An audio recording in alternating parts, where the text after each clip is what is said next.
the overwhelming majority is looking ahead. What we have is a very competitive series. It's the last 2 games have been decided possessions at the end. Nobody's won 4 games yet right now, so they were able to win on our home court. We have an opportunity to do the same thing there. And the reminder of what we said at the beginning of this series, nobody said this was going to be easy. Nobody's giving out free tickets to the second round. You do have to earn it. We have to go through tough situations together. This is our first real test where our backs are against the wall. And for us to become the team that we want to become, you can't just talk about it. You have to go through it. You have to go through these moments and grow together. You grow more in these type of opportunities than you do just by getting a home win that's double digits.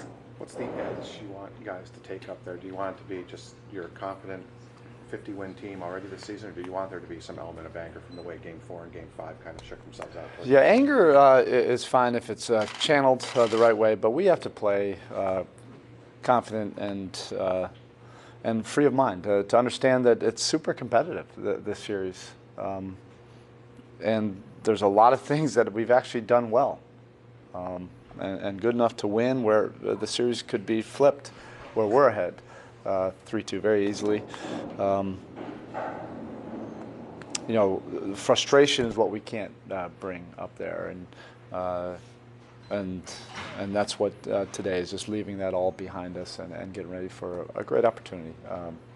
You know, this is what you want as a competitor. These are the games you remember. You don't remember the games that are double-digit wins. You remember the ones that you're really tested and challenged.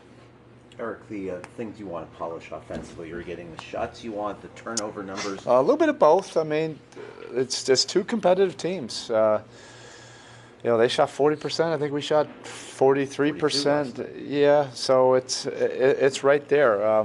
Actually, from an attack standpoint, open shot standpoint, we hit the majority of our numbers that we need to hit for us to win. But that's what competition does. You have to be able to overcome, and that doesn't guarantee anything. But I liked our paint opportunities. I liked our open shot opportunities. The turnovers were slightly high against a team that you know, takes care of the basketball so well.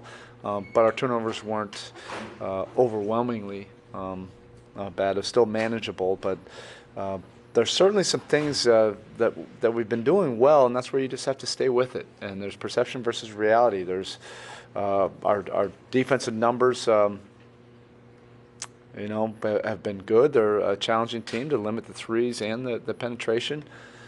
And they hit some big ones. You have to give them credit where credit's due. They're coming off pick and rolls and pulling up from 3. Those are not easy shots, but they knocked down the ones they needed to. The way Josh has defended Kemba, obviously you've given him key moments against. Has he done a good job?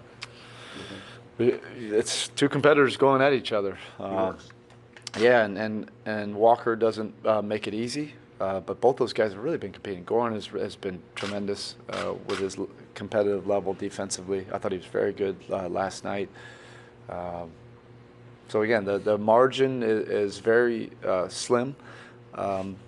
And games can shift either way, and if you just have a view of 30,000 feet above, you realize how close you are. And even on the road, that our game is good enough, and I think we'll bring that mentality tomorrow. We have a lot of veteran players that understand this. The elimination games are the great games. These are where playoff, you know, reputations are built. Apologize. Was Hassan able to go today with the hand? Was he able to practice? He's up there shooting some free throws right now, but it's not a heavy day right now. Anyway. Erik, it doesn't change anything. Like you said last night, it's never on one call. But the league has done these last 2-minute reports now for like 15 months. Does, from your perspective, does any good come of them? Well, to be honest, I don't even look at them. But that doesn't help. If they disagree and say that it should have been a foul, then what does that do? You just become frustrated. Or if they disagree with you, then you could just be going down that rabbit hole of how can you not see it that way. So that's behind us. We had enough opportunities to win. Courtney Lee made a big play. That was really the game-winning play right there. We're up 1 and get that stop, get the rebound, and if we were able to execute, we'd be in the driver's seat. But you have to give them credit. And again, from up high view is this is a very competitive series, and it can shift very quickly one way or the other. And we bring a great game tomorrow.